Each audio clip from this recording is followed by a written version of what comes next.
Right, and I think we are live and ready to go. Folks, thanks for joining us here today. I'm joined by Mark. Mark, Hello. how's tricks? Good, absolutely wonderful. Enjoying the long weekend. It's currently raining where I am now, but yeah, listen, delighted to have a bank holiday anyway. Looking forward to wrestling the week ahead. Poxy August Bank Holiday weekend weather. It's meant to be sunny Mm. this weekend, isn't it? Like, and it's always fucking raining. Yeah, but thanks for joining us tonight, guys. We are going to be doing a couple of lives now over the next few days. So today we are going to be looking at OTT Scrappermania Wolverhampton. Tomorrow we will be on looking at OTT Scrappermania Dublin, and then on Wednesday we'll be on looking at Aftermath from Belfast. So just with so much going on, we decided to kind of break it down, do three separate ones, because there's just so much to go through on each Yeah. show. I think we have nearly full cards for each show. I think there is still a little bit of room for more stuff to be added, Mm.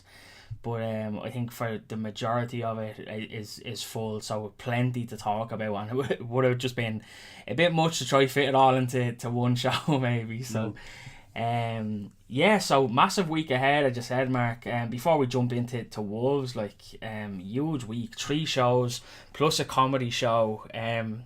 OTT, they just keep biting off these big chunks, don't they? Do you think that they're doing themselves a bit of a disservice trying to do four shows back to back like this Well, I in mean, three if you look at different the tickets countries? being sold, I mean, if you've already pretty much sold out the National Stadium as it is, you've kind of Mm-hmm. got that wiggle room to try to push the boat a bit further, and you've got so much experience in doing these major events, doing these major weekends. So, like, no, absolutely not. Back yourself.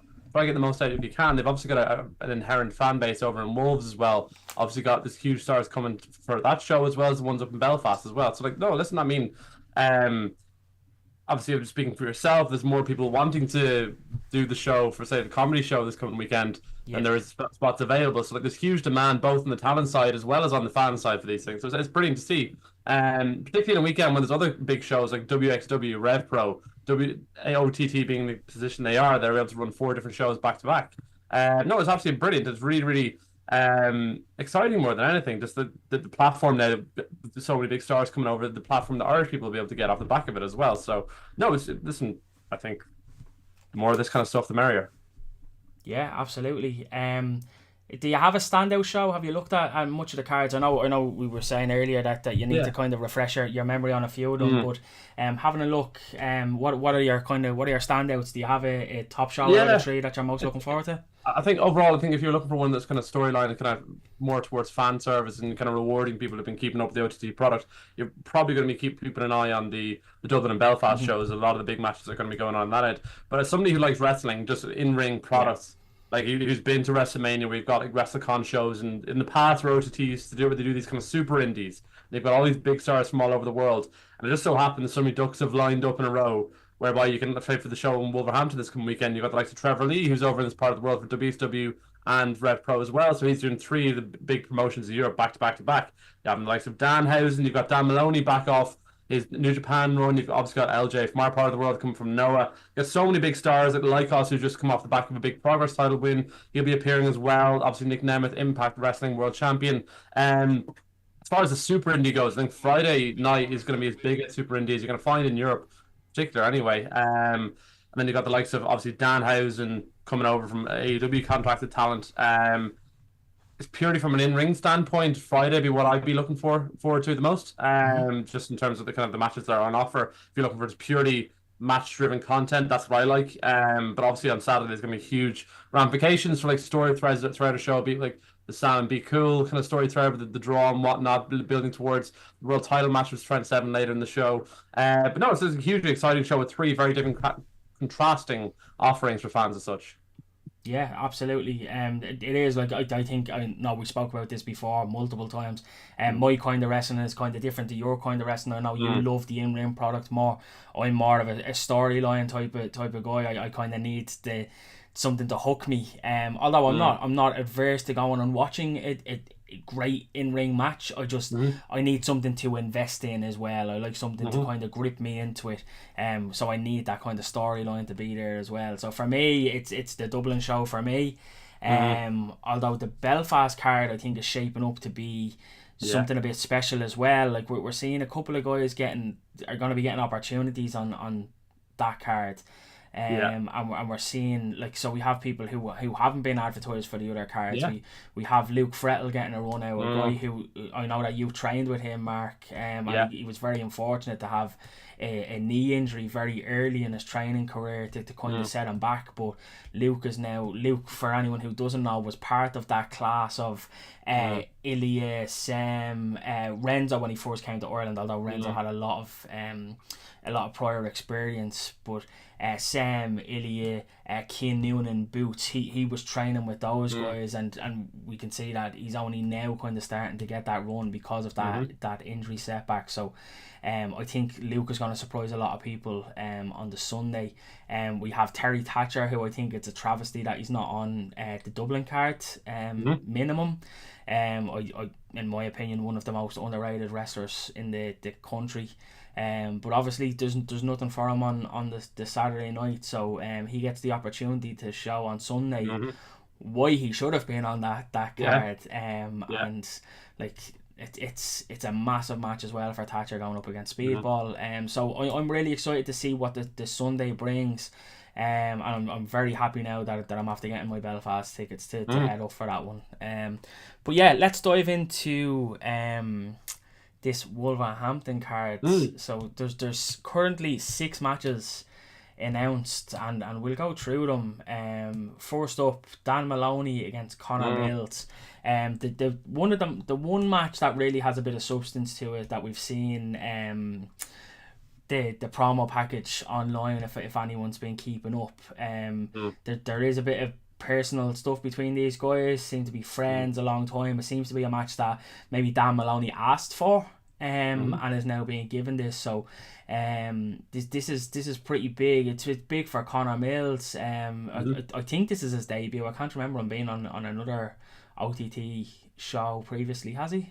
I've not an OTT show off the top of my head. Maybe it would have been a Wolverhampton show, if anything. But I don't think he has been, though. I was at a couple of them myself, and I can't remember seeing him. And I think you were at the one before that as well that I wasn't at. There, that one, no. Yeah, so but it's cool, these Wolverhampton shows. Kind of people they're coming up and coming in the UK scene, people that might be flourishing in the likes of Progress, Rev Pro, and other kind of shows around the scene that Irish fans mightn't necessarily have sight of or be aware of. They have a huge following over in the UK. Like Dan Maloney versus Connor Mills to an Irish audience mightn't sound like the most exciting, and might understand why there's such a backstory there. So the two of them have obviously been facing off previously, particularly in Rev Pro and shows around the UK Midlands as well. Connor Mills over the last number of years, going from a fresh young boy coming through the Rev Pro Progress systems, over the last couple of years has kind of rebranded himself as a very, very much an elite athlete he's had huge matches across Rev Pro, New Japan stars over the last couple of years. He'll be very much featured as Rev Pro's 12th anniversary show at the Copper Box is coming, something that we're lucky enough to be in attendance for. And Dan Maloney, somebody that we've been crying out for, or I have anyway, when we've talked about him appearing for OTT in the last number of years. He's somebody who brings an intensity and a promo that very few people in the world can match, I think. He brings an authenticity and a believability to his performances.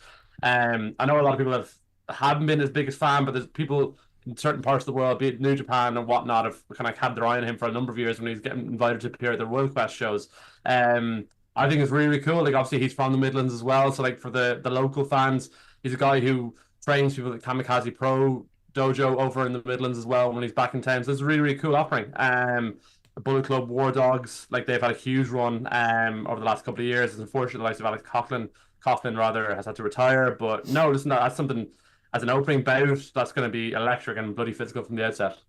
For someone like Connor Mills, though, who's taken time off in the past. We weren't sure if he was going to be back at one stage, and the last a year, maybe 2, since he's been back, he's really kind of come back with a new impetus of like he seems to be a new man. He's aggressive. He's like he seems to have that killer instinct, and I think that's the type of match that someone like Dan Maloney needs. And probably wants as well. I can really see this being an outright brawl, and for two people who know each other and train together and are friends, I think that friendship probably ends when they step through the ropes and just start beating the shit out of each other. But 100%. And you talk about like he's coming with a new impetus, Conor Mills. Like obviously he's got a fresh new look, new haircut, new style, and whatnot. Like sometimes when you see it in sport as well, people who kind of go away might get injured, a serious long-term injury, and they come back, they've got like a new aggression or a new vigor or a new impetus, as you put it. And that's why like sometimes you don't know what you got till it's gone, so you're more appreciative of what you have, and you try to take your spots more, try to make most of your moments. And he's very much done that, and you've seen that like the likes of. In similar positions, like Gabe Kidd took a long period off, and then whenever you see him on screen now, he's making the absolute most of his minutes. And Damo, he's not too dissimilar himself. So, no, listen, I think that's been absolutely outstanding bout. Like I'm quite annoyed that I'm not traveling over for a card of this caliber. But no, yeah, this is going to be absolutely incredible. It's kicking off any kind of show across Europe. Yeah, absolutely. Outcome. I'd say Dan Maloney, given his contract in New Japan talent. I think there's. An element of predictability about it, and he's a hometown boy. So I think there's given where they are at the stages of the careers, Dan's being exposed to higher level talent on a daily, weekly, monthly basis over in New Japan. He's kind of working through the New Japan tag leagues. He's doing super juniors and whatnot over the past. So no, listen, I think he's going to come back to every time he'll come back to Wolverhampton or other UK indies. He'll be coming back a different animal, rising up different levels as well. So no, I predict Dan Maloney to win this relatively comfortably. Yeah, I think just having Dan on the card just kind of sets that standard as well of someone legitimately to have there as well, you know. So, just someone in the chat said, "Happy Irish Wrestling Christmas Week, gents." It really feels like it is kind of like the run up to Christmas next week. But we will swiftly move on. Next matchup we have the returning LJ Cleary, who he's been to and from Japan, and people didn't know whether he was going to be on this show or not. That was a big question over the last few months until he was announced that he was going to get his match against Nick Nemeth in Dublin. So I think a lot of people happy with that. And then while he's here, he's obviously going to take the trip to Wolverhampton, and he's facing off against, I'm not going to say a newcomer because he's far from new, but someone who's kind of making tracks now on the scene, and someone who I think is now going to start to explode. We've seen him over recently on a Contender show, and that's James Ellis. From what I've seen of him, this guy really impresses me. I was really disappointed I actually wasn't at the last Contender show to see him live, and I was disappointed that I wasn't. But from what I've seen of him, this guy is special, and I think it's only a matter of if not when he explodes, and he's absolutely everywhere. You probably know a bit more about him than I do, Mark.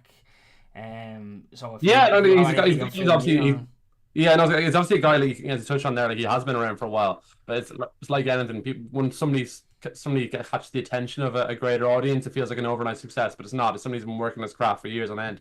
He's obviously been very much involved in the Welsh particular scene, the likes of Impact Pro Wrestling, coming through the New Wave Academy and that. A lot of Irish wrestlers obviously would be familiar with him. There's a lot of the contingent over in Ireland and go travel over to train in Wales regularly as well. So no, he's incredibly well thought of. I really enjoy this promo package he put together ahead of this bout with LJ as well. He's a guy who invests in himself. He's a guy who takes himself seriously. He puts a huge amount of effort and thought into what he does. As an in-ring talent, like he's very much the mold of like other guys coming from that part of the world, be it like Mark Andrews and whatnot. He's quite exciting in ring. For a guy of his stature as well. So no, listen, that'll be given as against LJ as well. I predict a frenetic pace and something quite contrasting to the opening bout as well. So if we're assuming this is the card order, that first match is obviously going to be very physical. The next match is going to be a far more, I suppose, super junior type style. You'd have a cruiserweight type style. We're going to have things kind of going 100 miles an hour, people flying here, there, and everywhere. So no, listen, this should be incredibly exciting. And again, it's brilliant to see LJ back in this part of the world. So it should be incredibly exciting second bout. Yeah, we did talk a little bit about there not being much storytelling or promo or anything put into many of these matches as of yet. We did have the big one with Maloney and Mills. We don't really have a hell of a lot more. Now, there is still a week to go, and I'm presuming that we're going to see some stuff come out during the week. But for someone like James Ellis, who's getting this opportunity on this card, and I think he realises how big of an opportunity this is for him to take the time now to go and put the investment in. I presume when he took a day to go down to the seaside or wherever he was filming in and around the town as well, to record that promo and put something like that out. And that's something that I think we're not seeing enough of in wrestling. I think a lot of guys could actually learn from something like that to take the time and put the investment in. You're going to work for this promotion. Why should you bring me back? This is exactly why, because I'm going to go out and I'm going to create this promo for you and stuff as well, and you're not going to have to ask me for it. I'm going to do it, you know. So it's great to see. That's part of a larger problem generally in like wrestling abroad. Absolutely, or Maxted league, and people are happy to say they wrestle, happy to say that I'm part of a scene, or I'm happy to say I wrestle this show without putting additional steps and effort to kind of go above and beyond to make more of a name for yourself. But listen, that's each their own. People have different ambitions and goals and whatnot. But like, when seeing somebody who's kind of really making personal investment, not only in their time, the effort, and multiple cameras setting up for these brilliant shots he's doing by the Welsh Seaside, then the time to edit and put it all together, then put it online, promote it, and putting everything together. No, it's really admirable. So it's more than anything, it shows somebody takes themselves seriously. And like at the end of this summer, there's a AEW are doing a show in Cardiff. So I think you'll see the likes of they may want to look to bring in domestic Welsh talent, not just UK-based talent. Might bring in somebody from that part of the world to show to the hometown crowd. And like if they see somebody going above and beyond, catching fire a couple of weeks in advance, why couldn't it be James Ellis to kind of bring in for like a collision or a dark match spot? Yeah, absolutely. Yeah. I think again contract issues here. Deciding the outcome. I think given that LJ more than anything he's kind of familiar to the Wolverhampton audience for the OTT scene as well. Given that he's appeared numerous times, he's being part of Noah. He's also one of the best wrestlers in the world. So, in ring wise, I think it'd be a shock if James Ellis won. I think it sets him back going into a big match with Nemeth though the next day as well, though, doesn't it? So yes. So I mean, it's obviously not a foregone conclusion, but as a prediction, you would expect LJ to win that. Yeah. Bit of a last thing before we move on from this one. Bit of a risky match for LJ before he goes into a big match on Saturday. Like I just said, this is going to be a big fast paced kind of cruiserweight style match. Like it's like the night before a big match. Bit of a risk. But I suppose there's such thing. I mean, if you're looking at a sporting context, if you're training with duds, or you're training or playing against people in a competitive environment who are at a certain level, you can bring yourself down to a level. You want to be tested. I know it's the night before, but generally speaking, you might be straight off a plane or whatnot. You never know where he's coming from because he's wrestling every weekend here, there, and everywhere. You might want to be pushed to his limit the night before a big match. You might want to be constantly on that kind of performative edge. So, that could be any sort of motivation around that as well. Yeah, absolutely. Again, presuming that this is the card order, again, this is the card that the OTT put out, and they obviously put certain match on top, and that's usually how cards are done in reverse order. So we're just going to go from the bottom to the top. As anyone watching can see on screen here, I do have the card as our background, so you can see where we're going to next. But the next one up, another big import coming in, the newly released. So I was only made aware of last week. I didn't know about this. Whether he was released or unaffiliated with AEW anymore. Is he? So I was told. I'm not sure about that now.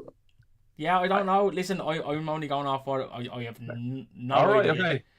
This is only what I was told when we were doing the watch along with Progress, and was saying that he's no longer affiliated. So I don't know. Didn't mean Progress said that today, or?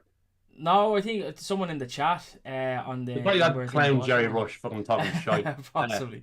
No, I'm very 99.99% sure he'd be still on the books, not going anywhere for the duration of his contract. Yeah, because I was a bit surprised because he's a bit of a although he's kooky and weird and wonderful, he's absolutely a showcase upon himself to have on a show if he went to NXT, he'd be one of those popular things in wrestling. Yeah. He just would be. So he's problematic in terms of his general behavior backstage and things like that, and being outspoken, which obviously doesn't help matters from his own sake in terms of appearing regularly on television. Quite entitled, I think, is the kind of perception of him. Listen, I was a massive fan of him for ages, and then you kind of hear more about his antics and whatnot. You kind of you go off him a bit, and then sometimes you kind of see him in ring, and you're like, okay, doesn't his quality of promotion of himself and his videos, his character, and all that doesn't necessarily match up with what you kind of expect of him in ring and his actual in ring technical or physical abilities. but like we watched the Gene Money match in Progress last week, and like it kind of felt like comedy versus comedy kind of got a bit like kind of got a bit boring. I think Charles Crowley is a bit more serious in terms of his presentation. You know, he does the twat kind of stuff. Yeah. In terms of how he performs when he's in ring, he's a bit more physical. He's a bit more of a wrestler, to be frank. I think in terms of what he does. So that should be a better balance than what we saw in the Progress card last week.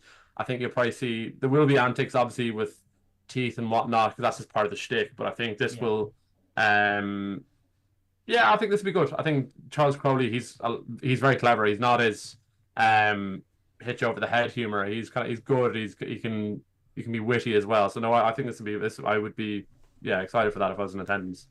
Okay, I know that there was a few people, and I don't think it's any fault of Progress, but there was a few people disappointed in how the match with Gene went. A lot of people saying it was a bit short. They were expecting it to be a bit more wrestling. Yeah.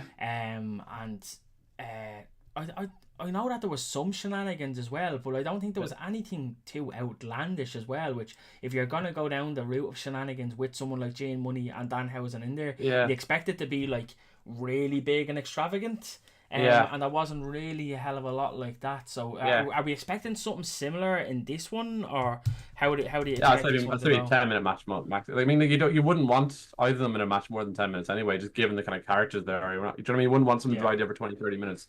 I'd say they'd see over entrances, final bell within 12-15 minutes, start to finish from the first entrance. But that's more than sufficient. Like you're presenting a package, a character, and whatnot, and be.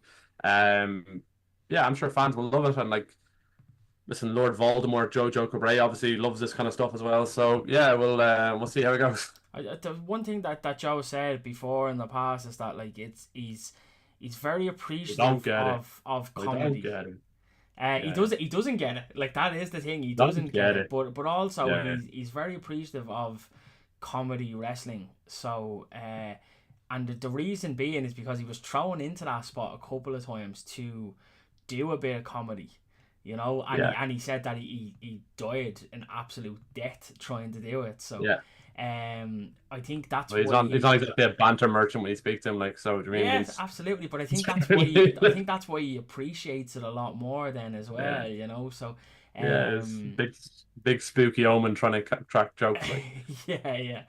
No, but like 100%, and I think Danhausen is indicative of that kind of TikTok shorts culture that came out a number of years ago. That people started creating these shorts and kind of having these quick hits films and vignettes, and he took advantage of that. He was ahead of the curve on a huge amount of people, whereas people were still doing 5 to 10 minute videos across YouTube. He was ahead of that, kind of quick snapshots of like who he is, what type of comedy he's doing, his bringing in his kind of sidekick on the shows as well. And he sent me a birthday message there where he wished me a happy birthday and hoped that I had a big bowl of birthday soup, which is very kind of him. So nice man. Sounds like a good lad.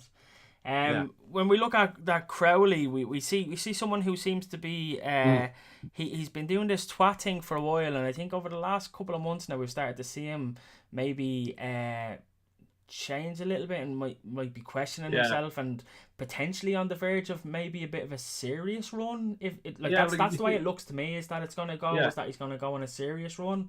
Are we gonna start seeing something here now? Like, you were a super strong side last year for Progress, or this year. I was there last year. And like, he was part of that last year, and he is capable of having decent matches, very, very decent matches, very serious matches as well. Like, his entrance, we're doing the kind of dance of the shtick. Like, that shouldn't negate him from being allowed to perform in a more serious manner. Like, obviously you go to the right cabaret, that is like cabaret showing name, so it is a bit of a laugh, and he's heavily involved in that. But when he like shows like this, he should be allowed to flesh out what he can do. Obviously the way Progress is booked, that's the kind of they do a huge amount of humor and a huge amount of comedy. And it can feel quite repetitive generally. But I think, say, Progress, for example, they've kind of changed Booker and whatnot. So you will probably see a more serious item, obviously following off the back of his incident with Martina last weekend. I think he will likely play the straight man in this duo. I think, which will probably balance it out nicely. Do we see any maybe follow up with Crowley and Martina in any on the Wolf show? Doubt it. I doubt it. I think there's independent wrestling, and I'd be off from Irish wrestling. Like, you kind of watch certain talents who might do something in Fight Factory or whatever, and like different universes don't. There's different canon and whatnot. Like, do you remember like when Anita Vaughn used to first start appearing and she did the savior kind of stuff in the ring, and then like something else stopped. Like, so it's what happens at different approaches. It doesn't happen in different streams. So it's yeah, I like could well do, but I mean, I think you're expecting the crowd then to be fully up to speed with what's going on with Progress and fully up to speed with what's going on with OTT then. So you're kind of a bit of cross-pollination there. And like, given that OTT kind of does these Wolf shows less than quarterly now, it might be twice a year, you're not going to have that continuation on, as you would have probably expected at this stage, the continuation on of crowd knowledge and crowd stories of who's going what between different characters. So I think it'd be, yeah, you can if you want. You can do something. You might do like kind of back to their right cabaret, just general shtick. Yeah. But I don't know if it would make much sense to do the kind of a heel Martina comes out and Wolves. So you're expecting a lot of people to know what's going on.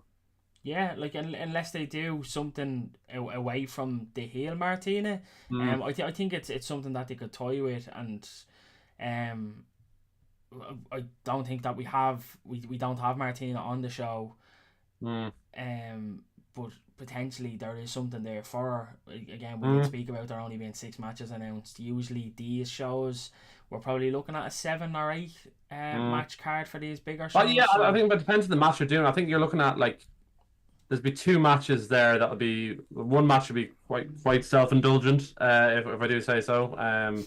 I think we'll have lots of bells and whistles, and you'll have a main event, probably about 20-minute plus promos plus after match kind of main event. I think you'll have, let's say that's about an hour. You'll have a break. I think it'll probably be a 3-hour show, start to finish, with a break in the middle. So you might have one more match inside there. You might have like another throwaway Irish talent versus somebody else match, like depending who's available and who's healthy. It's kind of hard to think of like who would fit into that card though, and what they'd have them doing. Yeah, like it's, if there is a change up to a match, potentially it's this one. Potentially, yeah. I mean, like, do you do like? Could you easily switch it to a tag or something, couldn't you? Yeah, do you mean like would you bring in like Millie McKenzie and Martina or something and do the kind of Millie Martina stuff again, like which has been done several times across numerous. It's the Wolverhampton match. Like you can't have like a lot of people are saying like how is there a Wolver show without Martina versus Millie on it? Like I mean, the MO. Well, at some point it becomes redundant though, like or not redundant. Yeah. It's brilliant as it is. Like it's just some point you're like, all right, well, is there anything else? Yeah, I mean, because they're both unbelievably talented. You can, why don't you put 2 women's matches on? You do one for Martina, one for Millie, or something. Yeah, I mean, if you're going to do 8 matches, that's the way I'd go down and get something for Martina versus somebody else, and then bring in somebody for Millie. Like you could bring Anita Vaughn up from London, get her a train ticket versus Millie McKenzie, somebody's from the area. Something to that effect. I think that would make the most sense. Yeah, absolutely. Yeah. How do you predict Crowley and Danhausen? Danhausen, contracted talent.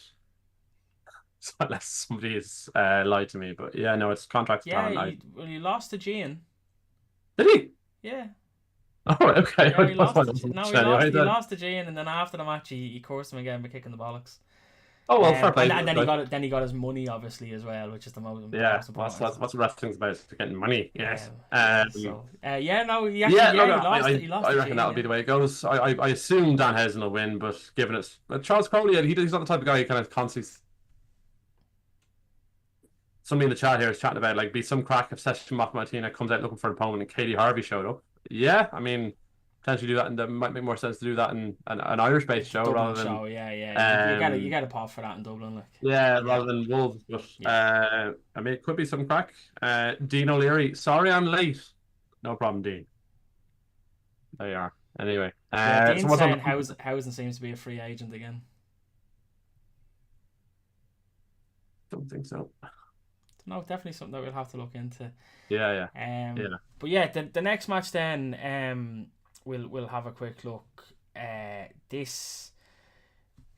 think you said it's an odd one. But it's also odd. Like we look at the people that are in it. So we have Robbie X, Speedball, and Lykos taking on Omari, Big Damo, and Adam Maxted. Bit of a weird, strange bedfellows type of deal here with the teams. Yeah. Just before we get into the kind of the make of the teams, why did you have Mike Bailey, the TNA X Division champion, over and put him in a 6-man?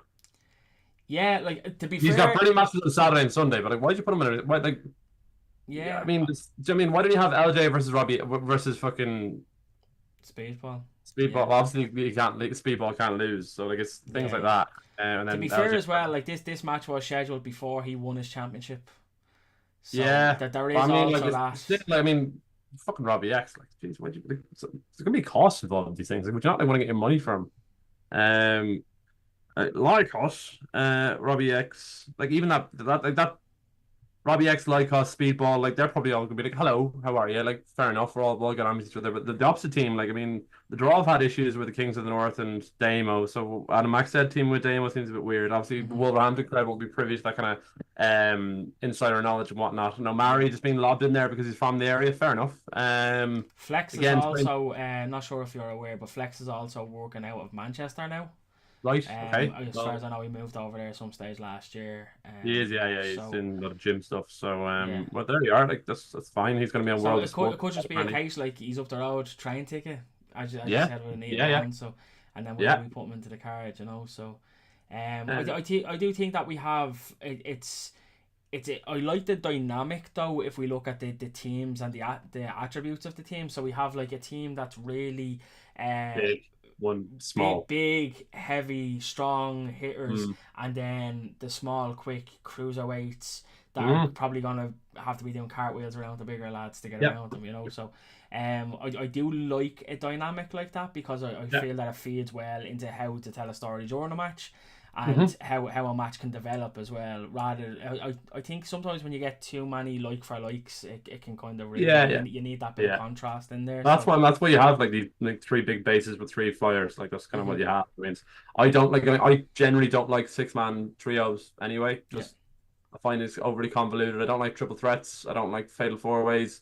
I like 1-on-1 or 2 versus 2, and that's just my being pedantic, whatever. But yeah, look, it'd be very, very good. And given the kind of nature of this card, as we said at the top of the show, like it is like kind of super indie, super kind of Wrestle Connie type vibe. We've got people from so many different universes kind of colliding and whatnot. So you're gonna have like the way this card's flowing so far. You've got really hard hitting, then you've got really technical, fast paced, then you got into comedy, then you've got into this kind of Ultimate X TNA type match where you're gonna have kind of big guys who can post and base for you, and you've got guys that are flying over doing mental stuff before you kind of get into kind of concluding final bets. So like it does make sense if you're planning a card out in that sense. It just feels almost just kind of a waste for, in my view, for Mike Bailey in particular.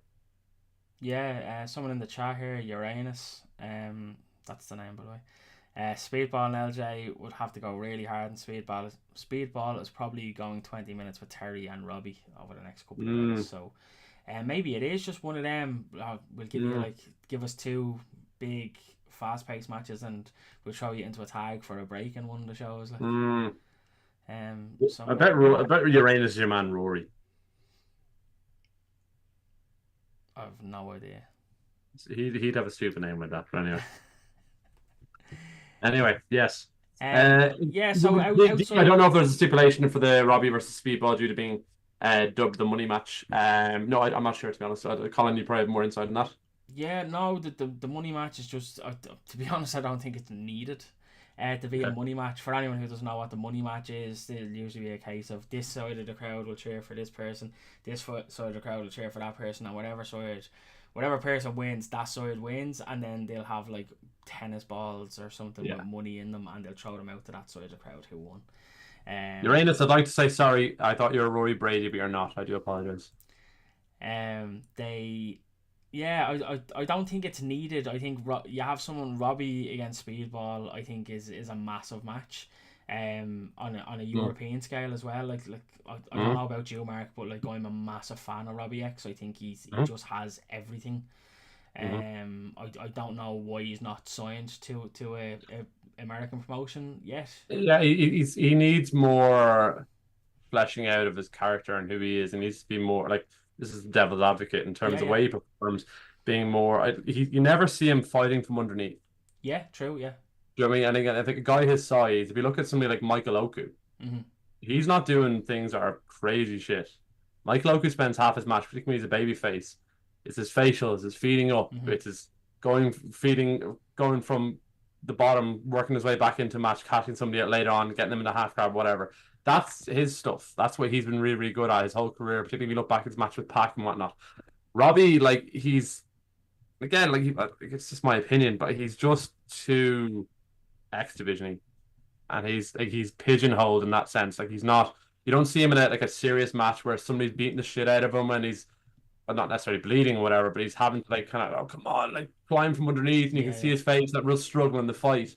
Like, he blows your mind, but he blows your mind every time. So, like, how many times is he going to blow your mind? If you're traveling for this weekend 3 nights in a row, you'll see 3 class matches, Robbie X, but, like, at what point do you kind of become, like, slightly bored? And people apply that for so many different things in wrestling. Do you think it's a case that he's, now this is just my opinion, I don't know if this is the universal talk, but do you think it might be a case that he's just so incredibly good at what he does that he's pigeonholed into being put into, from a promoter standpoint, they're putting him into these matches of, okay, go out there and light the crowd up, rather than, okay, let me give you a bit of substance, and let me give you a story, and let you go out there and tell your story, rather than Robbie go out there and just fucking light them up, like, you know. Yeah, but I mean, I suppose at the start of the show we talked about the likes of Dan Maloney and Connor Ellis and the kind of the effort they go, or James Ellis rather, talking about the effort they go into their promos and how serious they take themselves.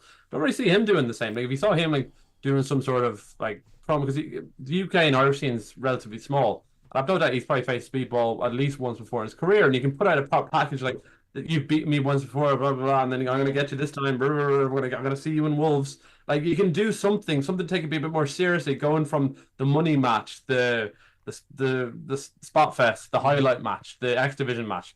What are you doing to differentiate yourself?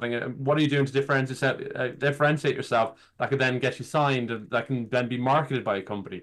That's what you need to be looking at. I mean, if you've got, like, the likes of Tate Mayfair is getting shots with AEW and Collision a number of months ago, like, what's he got that Robbie X doesn't? Character.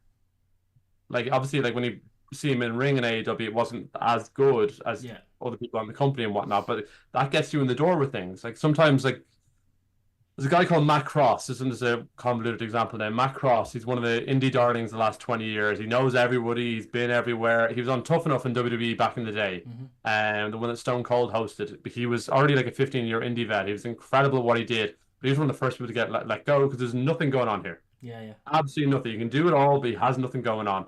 Like, people go on about companies like AEW, like, they got all the matches, got all the moves, but everybody's on it can emote to a camera. Or else, if you can't, you're barely on TV. So, like, that's the next level where Robbie needs to get. Like, he needs to be able to sell struggle or sell viciousness or something. And there's not a huge amount else aside from being unbelievably talented at what he does, in my view. Martin from the 5 Marks is on, said that TNA need to sign Robbie X, and I'll keep preaching it. Sure, yeah, maybe, but I mean, sorry, TNA, they fucking have, like, Matt Hardy, Curtis, Dango, fucking PCO, and all these other octogenarians performing for them, and Robbie would run rings around them all, even as he is now. If he's doing the same thing every 52 nights a week, he'd be 10 times better than all them. So yeah, 100%, he'd be an amazing signing for them. Someone like Lykos coming into this match, I maybe Omari is younger, but still a young guy. Kind of he took the mask off, which I know a lot of people were pleased with, that he needed to take it off. You can see his face more, you can see his facials, his reactions, everything that you were just talking about. He lost the Progress Championship last week. Obviously that's nothing gonna run into this. Obviously it's a separate promotion. Something like this, getting him in front of the OTT audience, it's not his first time in OTT. He has been in as a tag before. I can't remember him being in under the new Lykos guys. That hasn't been the Lykos Gym tag team. What do you expect from something like him? Like, he's in there with someone like Robbie and Speedball and a team. Does he get much of a look in? Yeah, I think he does. And I think the last 2 times I've been over to Wolves, it's like I never really got Lykos when he was the shit wolf or whatever with the dog mask. I just didn't get it. I thought it was stupid. Like, obviously great wrestler, but like somebody with a crap mask like that, you're like, what the fuck are you? But everybody in the crowd was doing the shut up Lykos, and they're kind of chanting to and from. So he's a following over there, and he's incredibly popular.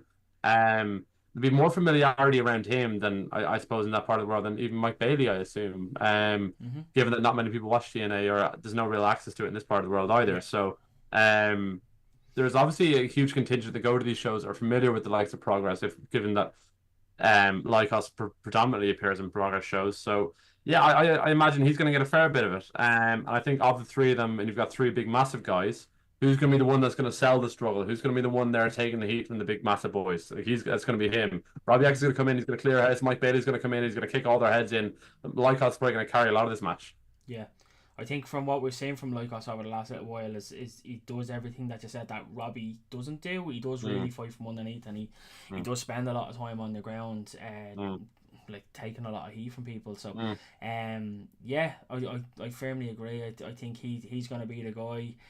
Probably Speedball getting the hot tag from him. On the other side though, what do we see out of the other three? We have Omari, Damo, and Flex there.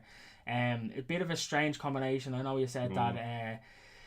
Flex obviously from the draw is a bit of an odd one to put in. Struggles and differences that he's had with Damo. Obviously I know it's in Wolverhampton, but it's still canon in the OTT world. How does this kind of stuff bed together? And then also you have the Omari and Damo had their thing as well. Only last year when Omari was champ. So yeah, but again, like you're assuming that the OTT audience over in Wolverhampton don't keep up with the OTT kind of universe that is ongoing within Ireland as such. Yeah. So they're not keeping up with that canon as well, which is fine. I mean, like it's. But are they? I know that you have your live audience, but then you also have your on-demand audience that this is going to go out to, and a lot of people are going to be watching. So you do kind of have. How do you cater that then? And like I'm genuinely asking because I don't really I wouldn't know where to start here, because you have people in Wolverhampton, but then you potentially have I don't know hundreds or thousands people watching online then after the fact. I mean there's no on paper, right? There's no real reason for this match to be happening. Okay. There's no. But I mean that's why I said at the start, like I like 1-on-1 and 2-on-2. And I want to have a reason, but like once there's a reason behind it, if it's a brilliant match, what are you trying to do? You're trying to prove who's the best. Why are you trying to do that so you can build on towards the championship? Have some sort of logic behind it. This is a kind of a throwaway match, and I think it's going to be announced as I assume there's going to be no packages hyping this up. I assume there's going to be no logic or reasoning explained. It's just going to be your kind of car crash, big 6-man tag. That's my assumption. I think there's going to be no promotion of this match as such. I don't think you're going to see Damo, Flex, or Omari putting out any content beforehand, kind of building up their rivalry or touching on their previous rivalry with each other, or what's their logic for wanting to team together to face these three? What's your motivation? I don't think it's going to be any of that. I think it's just going to go from match to match to match, have this kind of filler match, which is going to be off the batshit, off the walls crazy and thoroughly enjoyable for the audience in the room, which happens in every wrestling show. There's always matches that are thrown away without really thought or any logic behind it. As a space between what's going to happen afterwards, moving from a strict comedy straight into Trent, Seven, Trevor, Lee wouldn't necessarily make sense. So, and again, it's getting stars onto a show. So I don't think there's going to be any explanation. I think I'd like an explanation. I'd like some sort of like package put out by OTT or one of the talents be like, listen, I don't know, I hate you, you shagged my wife or something. I don't know, like some sort of logic down the line. Adam Maxted, like he hates Kid Lykos or something because he loved his mask. I don't know. Or maybe Kid Lykos hates Love Island. I mean, you could do something along those lines. Just something to instigate or initiate or kind of give you a bit of logic behind it. But again, when you've got a match of like 6+, and then you've got somebody in the chat suggested doing an open challenge as well, you're gonna have 6 to 7 to 8 matches. Like there's gonna be 1 or 2 matches that don't necessarily have any logic or reasoning behind it. It's more fitting people on a card. Yeah, I think it is a case of he has Robbie booked for the weekend, has Speedball booked for the weekend. Flex and Damo presumably. I'm not sure about Omari or Lykos. I know neither of them are currently booked on the Dublin card. Doesn't mean that they're not going to be on the Belfast card either. You know, so I presume they're like Lykos isn't, maybe Omari. But it is. Yeah, you have the guys there, fit them in. Obviously, you don't want to leave them sitting there and going to waste as well. So, it is probably just one of them. How do we get them on the card type deal? This match, is it this match? Sorry, I think we're after missing a trick here, Mark, to be honest. You know what? I'm gonna have to check this, and maybe someone in the chat can point me in the right direction. This match is a 3-on-3 that leads into a triple threat, is it not? What triple threat? The winning team go into a triple threat against each other. For what? I don't know. That is the God's That honest would that makes question. sense. Yeah. I don't know. Someone in the chat saying, Urain yeah, says it is. Yeah, It is. is. It is. Because I think I remember because they what are they did built it. towards? They did it in the stadium. They did it a couple of times. They did these 3-on-3 matches where the winning team then They have, faces yeah, off they have, against yeah. each other immediately. Yeah. In a triple. They did that with Jay last year, didn't they? Sure. Jay did it, yeah. Yeah. They got a future championship opportunity or something along those lines. Urain said there's nothing on the line here anyway. Yeah, like it might be a case that the winner might get a future opportunity or something. So yeah, there's that in it. So that's an additional match. They should put something out to that effect again. Yeah, I think they need to push it because I forgot about it until I'm only after thinking about it, and it was only because I remember reading it. So I think there needs to be something to kind of push that a little bit more. So with that in mind, then we have a 3-on-3. Triple threats should be banned, by the way. Triple threats should be absolutely banned. They're just dreadful moves. Love a multi-man. Sorry. Love a multi-man. They're not enjoyable. So which three do you have winning here initially? On the assumption that it's going to be the winners face off each other against the stadium, given who's in the match, I assume you're going to have. No, they face off immediately. In the same show. That's how they've done it before. Yeah. So the match literally ends in a 3-on-3, and then a triple threat. Oh yeah. Charlie, Flex, and Jay. Listen, I'm only going on what I'm assuming is going to happen based on what has happened before. I mean, if it's happening in Wolves, I assume. I think you have to go with the big guys, given who was already been booked for the rest of the weekend. I was going to say the opposite, purely on a stamina basis. Yeah, I think but I think if you did the winners of that, then go to Dublin, I think you'd have Damo, Omari, Flex, and they do the lift and shift of like the meat fest kind of matches you have in AEW and stuff. I think and the whole crowd and 2,000 people in the stadium chanting meat would be kind of a viral, memeable moment. Fuck off, Claire. I'm not a grumpy old man. Martin says that they should have left the fourth spot in the GN title match empty and have the winner added to that. Who's to say that you can't add a fifth? Yeah. Listen, just throwing it out there. There are multi-man matches on both shows, the Belfast show and the Dublin show, and I wouldn't be surprised if there was more added. That's just my opinion. It's the easiest matches to add to. It's so easy to just throw in another body, and they've done it before. I think they did it at, I'm going to say, the anniversary where Limo was added into the match. It was meant to be a 4-way, turned into a 5-way sporadically, so it's not that they haven't done it before, so I wouldn't be surprised if they did it again. But yeah, I think that the younger flippy guys rather than the big guys. You reckon? Would you risk them given they've got 2 matches the following days? The one thing that's thrown me off is that Speedball is in that team, because I can't see him losing the triple threat. Yeah, but I can see him losing a tag and not taking the pin. Yeah, like I don't see him. Maybe that leads into the Robbie X Speedball then for Saturday. I mean, I just think it makes more sense if you do the triple threat, the 6-man, than you do the triple threat the next day or something.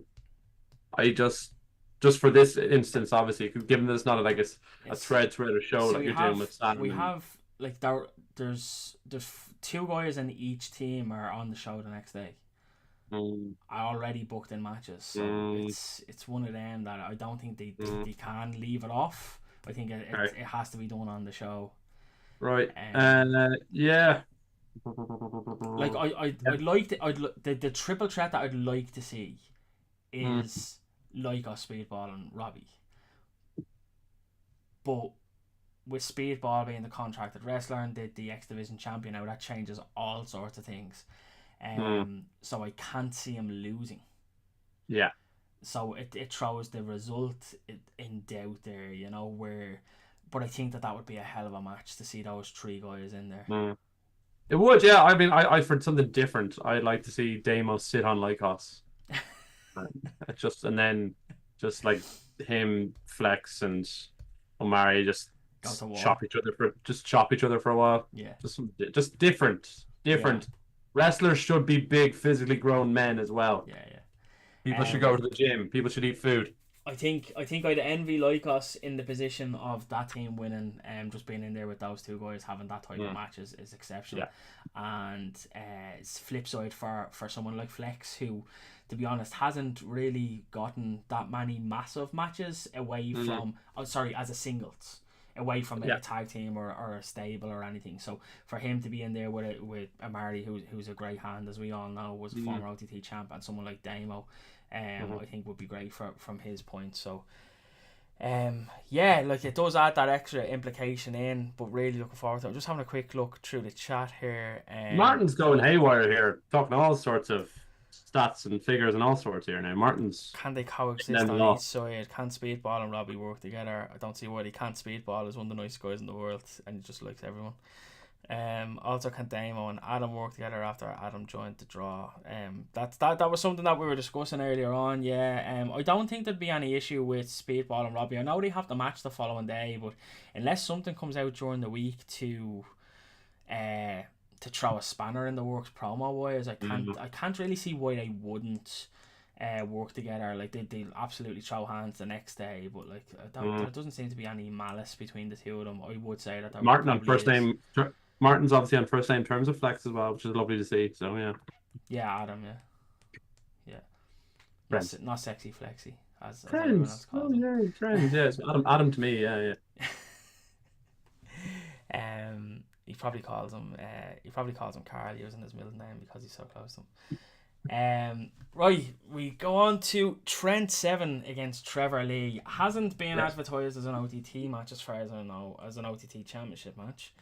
They'll probably do a promo or something in the building, or like, you want this title, you've got it. And then it's going to be no disqualification, and then they're going to do like fucking exploding barbed wire and tacks and tables because Trent 7's in Dublin. Trent he'll probably spot somehow where he gets carried to the back and comes back like, no, I'm your own to cheer for me. I'm going to beat that damn Ted DiBiase, Trevor Lee. It'll probably be mental and people in the building will love it. Trent usually goes balls out in Wolves, so it really wouldn't surprise me. Trevor Lee coming over. Were you surprised to see him over so quick, Mark? I fucking love Trevor Lee. Sorry. Trevor Lee is the man. He is absolutely hilarious and he's the most underrated talent on the planet. He's absolutely incredible at everything he does, and his future is going to the moon. There you are. You can clip that. Has he grown the beard back? He hasn't. He's got a small beard. He's got a nicely trimmed. He's got a lovely haircut. People might not recognise him. It's a nice coif. He's very handsome. And he was at a WrestleCon recently, and he ran into that damn Ted DiBiase and took a photo with him. It was very, very funny. Brilliant. For those of us who unfortunately had to watch NXT during COVID, you'll understand that reference. I'm a huge fan of Trevor Lee. I don't know why he hasn't been signed by AEW already. He's fucking better than 90% of their roster. He's absolutely incredible and completely wasted. Completely wasted when he was in WWE for his last couple of years. Yeah. It's a guy who can throw him in, he can do anything. Was there anything wrong with him? No. Was there any reason why he was sitting in catering and not getting his run? No. Okay. It's subjective, lack of objectivity. But like the amount of guys, the same, you can look at like the likes of Dragon Lee brought in with Pop and Ceremony, and then they're doing nothing in WWE as well. The same with Andrade as well. Like, so it's just flavor of the month, political kind of basis and a lot of these things. People get cycled in, cycled out. I think he's absolutely incredible. Yeah, I think the fact that he's booked on WXW or OTT, then WXW, then Rev Pro, and he's fucking gonna smash all three of them. He's gonna blow people's mind. He's booked for the three biggest promotions in Europe. Is quite telling 3 days in a row. Yeah, it's just such a shame that he did have those other bookings as well, and that we're not going to see him over this side of the pond, you know. Yeah. But yeah, like really, really looking forward to seeing him over. I was a big fan of him. Although NXT was fucking dreadful at the time. Still is. It hasn't improved ever. Anyway. Yeah, I really went off it in 2.0, so I haven't really gone back to really comment. I watched their takeovers, or they're not even takeovers anymore, which is so upsetting. Shy. Anyway, But yeah, like he was one of the small glimmers of hope on the NXT roster. I think he was over as fuck, and I really don't understand why he wasn't utilized on the main. Yeah, because when he was in TNA back in the day, and like he was very much an X Division wrestler, and he's kind of pigeonholed him as Trevor Lee within that, wrestling with the likes of Andrew Everett, also from that North Carolina team. His dad trained with Matt Hardy in that Omega Championship wrestling that they used to have back in the 90s. He was very much an kind of an X Division wrestler. So when you heard he got signed to WWE in the Performance Center at the period where WWE were signing about 100 different wrestlers, like everybody in hoarding talent, just sitting in a warehouse in Florida. And you're like, okay, well, is he going to do much? And he comes out with like a weird kind of brown waistcoat and a weird brown hat. And you're like, okay, well, like, is there anything much more to him? And then suddenly this personality came out and you're like, he was so good. And then his stuff where he just randomly started bringing up Ted DiBiase. And then off the back of that, then they give him the millionaire gimmick, and then the $1 million titles come in. There's so many different things that just kind of off his own bat they had to react and pivot with. But like, even he was such a character though as well, and like surely you look at that and you think like, oh, that's gonna lend so well when he moves to Raw. And the stuff he does in ring. If you want him just as an in-ring talent, he could be like a superhero if you market him correctly in terms like Ricochet would have dropped the ball with him as well. Yeah. But like, you see what he did, like how over the top he went when he was doing his stuff with Eli Drake, LA Knight. You love him, so I thought I'd do that to annoy you. But like he's a guy who proved above and beyond that he can do everything, and he should have a spot on television, undercard, mid-card, but he should be featured regularly. If he's a guy you want just to put other guys over, fair enough. But I mean, like, he's a guy who should be seen as invaluable to your company. Yeah, absolutely. Just for Uranus in the chat, we were talking about Trevor Lee, not Trent, signing for AEW. We know that Trent is signed to TNA. Trent has also appeared on AEW only last year. Yeah, he made one-off appearance and made like 100 AEW titles and then didn't appear again. Sold a few of them. I'm sure he did, yeah. As far as I know, he was over there for a little while as well. He wasn't just over there in a wrestling capacity. Was the talk going around at the time. So whatever meetings he was holding backstage as well. Obviously nothing came of it. Or maybe something did and he didn't want it, or whatever happened. But he was posting photos of Chris Jericho on the piss for the weeks and months before that. So it was just, hey Chris, remember me? Yeah. Can I have a job? So a bit of that, but listen, I expect this to be off the wall, crazy. Trevor Lee to do a lot of insane shit. Trent Seven to be the conquering hero, probably have a crimson mask, and I don't know, probably have exploding something involved. But Trent Seven to retain. Usually a door. Yeah, there'd be a door because he's obviously GCW self-indulgent. I'd say it'd be Trent Seven to retain anyway. This might go on last. I know it's not billed as being last at the top of the card. It is one of them. Yeah, I don't know. I'd put it on last. I would. Yeah, it depends on what. I don't know. Yeah, it's probably. I think to be fair, like, as much as I like Trent Seven, I think it'd be more enjoyable in the room watching that than the other one that's listed. I really don't think they'll go from Trent and Trevor into Nick and Dereiss. There has to be something in there, because I don't think you can go from that to that. Especially if Nick and Dereiss are having a straight up wrestling match. I don't imagine Nick Nemeth will wrestle more than 10-15 minutes anyway. I don't know. I really don't know. If he had have been from the WWE background, I'd have said yeah. Now with being, I know he's signed to TNA, but I think he is trying to, like, I get the impression he's trying to test himself a bit more. Yeah, but I think he's also he's in his mid-40s as well. So like, I think when he tests himself, it'll be when he'll do his AAA mega champion run where he's just probably wrestling Matt Riddle on repeat. He tried with New Japan, they weren't a fan of him, so he's no longer doing stuff for them really there. TNA, like even the stuff with TNA has been a bit of a letdown so far, to be honest. I know obviously he's the TNA World Champion, like it is a huge prestige, and obviously he's been billed as the former Dolph Ziggler, which is a huge caveat and a huge reason as to why there's been so much focus around this whole weekend bringing Dolph Ziggler over for this weekend. He is the TNA Impact World Champion, and like, listen, you need to be doing something terribly wrong to have a bad match with a man like Dereiss. I think he'll go above and beyond as he always does and really put it out of the fire. And we're talking about people who could sell from underneath and really sell struggle and effort. Man like Dereiss is incredible at that. Like people kind of pigeonhole him because he comes out with the rapping gimmick, but what he actually does when he steps in the ring, when the bell goes, he's fucking awesome. Yeah, and just selling that emotion and what he's trying to do and that fight and that fire. Like I think I don't see Uranus put in the chat that him getting signed for TNA. I think that'd be a perfect landing spot for him currently. Yeah, I'm surprised that hasn't happened already. Yeah, so like the total chancers in the chat here saying Trent will do fuck all on Friday with a big important match on Saturday. Have you seen the previous Wolverhampton shows where he's had to go to Dublin on a Saturday? Like he'll probably do a cakewalk on Saturday compared to his effort he'll put in for Friday in his hometown of Wolverhampton, like just so he can go to the Gifford afterwards and look at me. It's all about the Gifford after a show, Mark. No, I've never been. No, neither have I hear a lot about it, and Trent always invites everyone back to the Gifford. So if you're at the show, go back to the Gifford. It's supposedly the place to be. But like it's a big match for Dereiss. Are you surprised in any way that it was Dereiss getting the match here? Who else do you do?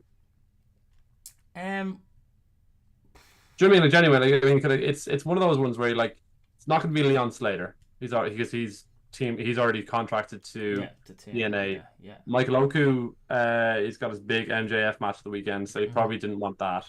He probably booked and told, like, don't do this weekend or anything. Yeah.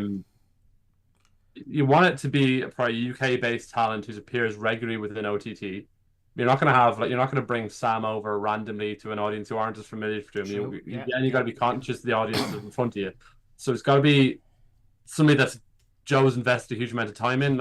Although he doesn't necessarily get the huge spots with Progress and those other promotions, whenever he's done title matches with OTT, he's been incredible. Like I vividly remember Belfast nearly 2 years ago where it was Haskins Dereiss. And that was one of the best title matches I've seen on an independent show ever on a Belfast on a Sunday, which typically can be a lower crowd and lower energy of the wrestlers and can be a bit more of a cakewalk and a bit more fun for people. But it was absolutely incredible. I think he's somebody who's vastly underrated, and I think Joe does appreciate him. That's why he gets booked on everything under the sun.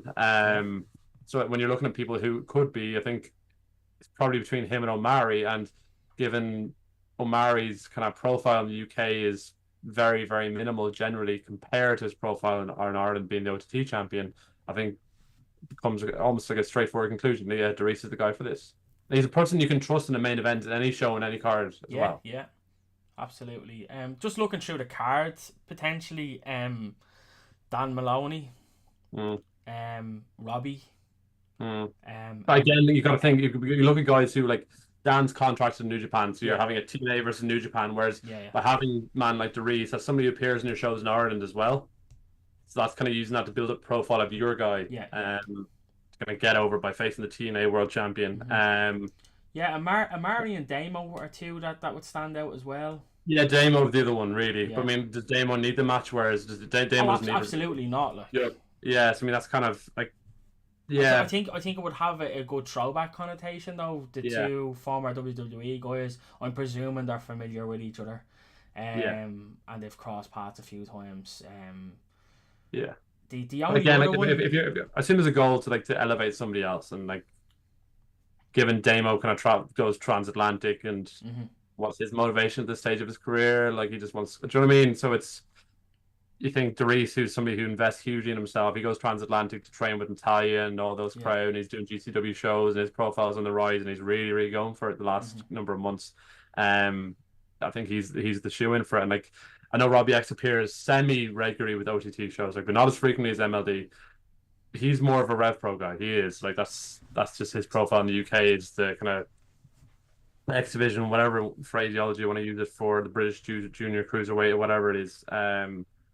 That's his profile. He's a Rev Pro guy in the UK, whereas a man like Dereiss is kind of an everybody guy in the UK. Like everybody knows about him without having one home landing point. Whereas like he probably himself would say like his favorite promotion or his home promotion might be OTT.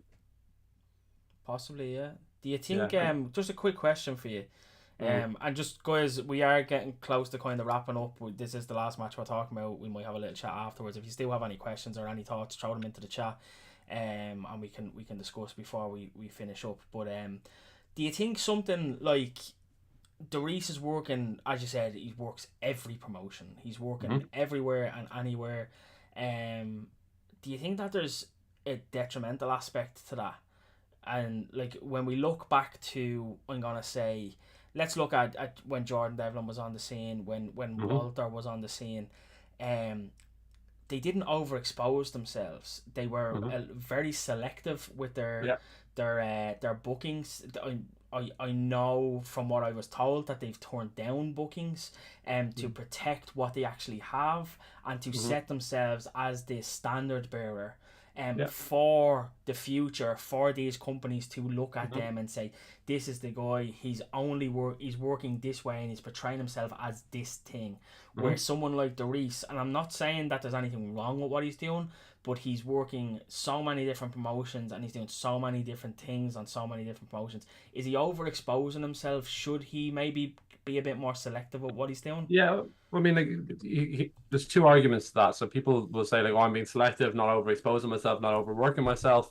And then you'll also hear people in the same tone, like, oh, they're not getting enough reps. They're not. That's why they're getting injured. I mean, there's so many different contradicting views in this. There's no one way to skin a cat. And at the end of the day, sorry, just to put in, this is his profession. He has bills that argument, as well. So yeah, exactly. So you don't know what his motivations are. You don't know what his dependencies are. So I mean, he might have family members he helps with.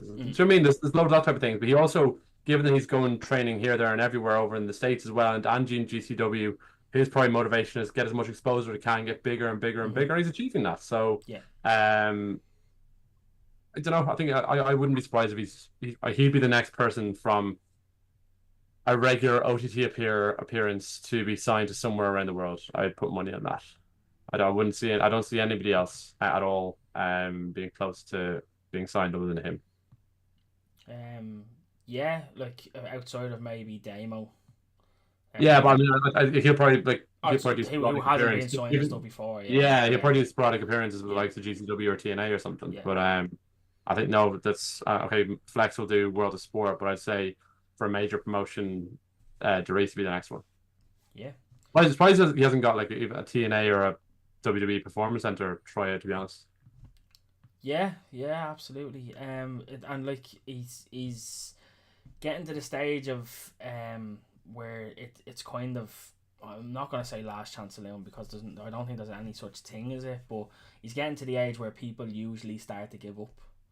Now whether he is going to start giving up or he has a time frame in mind of when it's going to happen or if it doesn't happen before this point, but he's getting there. Like he is into his 20s, and people usually have the 30-year-old mark. Is usually the position where they kind of say, right, if it doesn't happen by then, I'm not going to chase it anymore. So. I think he is really pushing himself really well with the Lyrical Dragon tours. He's doing great stuff there. The only thing, from what I've seen, is that he maybe does overexpose himself a bit too much in the sense of what he's doing or how he's portrayed. Yeah. I'd like to see him maybe portray himself a bit more linear and be the same person on every show, which I'm seeing that on some shows, but then he's doing, I don't know, some Mickey Mouse show in front of 50 people in Manchester, and he's hokey, and it's not really. I think he could be protecting himself a bit more. I think at the same time, like, there's that, but there's also like showing he's versatile. Do you know what I mean? Again, like, do you know what I mean? Like, and then we talked about Joe respecting people who do comedy earlier. So like, you get signed for WWE, and suddenly, right, okay, now you are a dancing chimney sweep. Do you know what I mean? Like, that's the way it goes in WWE land, and if that's your goal, you need to be able to do numerous different things, like, in the same type of thing. People who've done the camps over in the UK.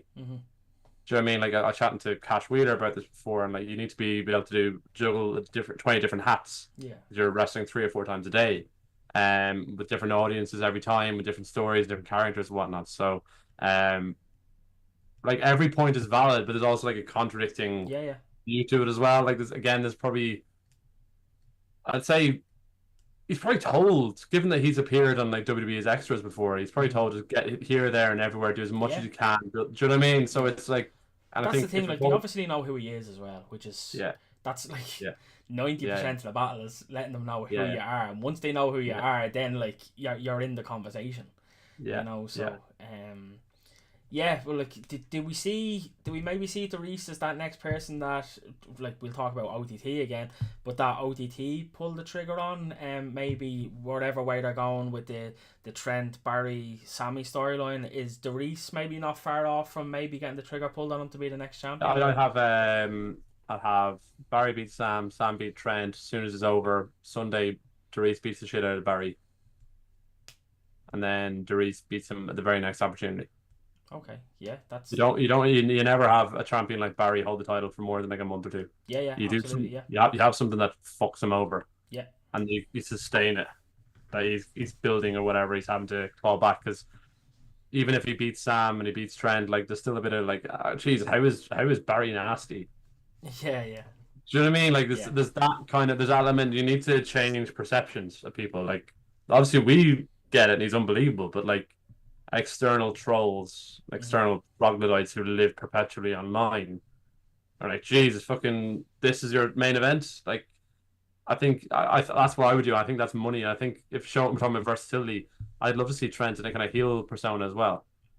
Yeah. I think. Sorry, you like to see Trent in the heel persona? Sorry, Dereiss. Sorry, yeah. Sorry, I was just kind of saying, like, Trent is already kind of there. Yeah, it would be nice. It'd be a nice change up, because I think everyone's kind of there's too many faces, I think, at the moment, and not enough big heels. Yeah. That I think we need that, and I said this about babyface chasers. It's all well and good until they win the championship, and then when you win the championship, it's a now what situation, and it becomes very, very boring very, very quickly, because the chase is where it happens. You know, like, I think you do it like, if this is what you do Dereiss jumping Barry in Belfast, whatever the next show is, do it in like a fucking basement, 20 people in the room, do something dramatic, like they did with when Trent beat Sam. Yeah. But maybe that's too similar and too short a space of time to kind of do it again. But that's the way I look at it. And I could completely create somebody new. And given that Trent's too busy he's with TNA here, there, and everywhere as well, and other people with injuries and whatnot, if you want to have a kind of a linear feud, as you call it, Dereiss, Barry, that could carry you for a while.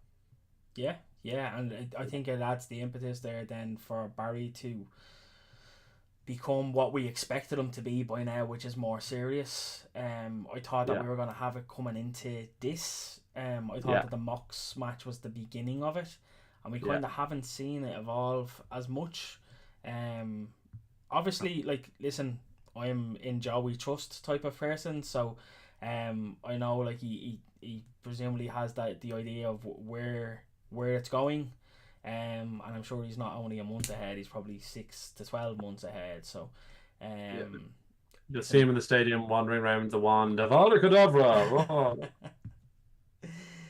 But like, so I think we're at the point where the kind of the threads are kind of coming all back into the one, and then I think after Scrappermania weekend, I think I know that we say that, like, it never ends and like there is no ending and fresh beginning, but I think when it comes to the OTT championship picture, I think we certainly will, come Sunday after the Dublin show, I think we will have a fresh story there to be told. Or do you reckon Joe will book himself in the main event again? Book himself as the monster heel as he did at the Loco Rumble. Another ego trip for fucking Joe Cabray. WWE signed Joe Cabray. One last run, brother. He still got it. Let's go again.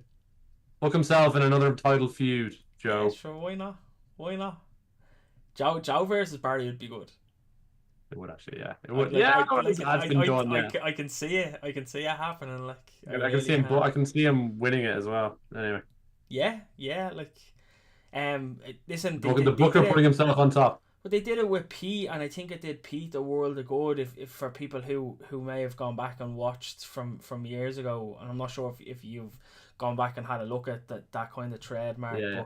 But Joe won the championship off Pete, and then Pete came back and won it off him, and I think the fight back from P was better than P as the champion. Yeah. And it kind of elevated P to that next level. So I think, like, it just feels just different generationally.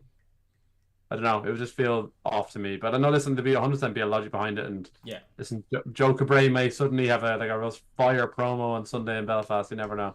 Yeah, absolutely. He can DM me and slag me off for annoying him now as well. So sorry.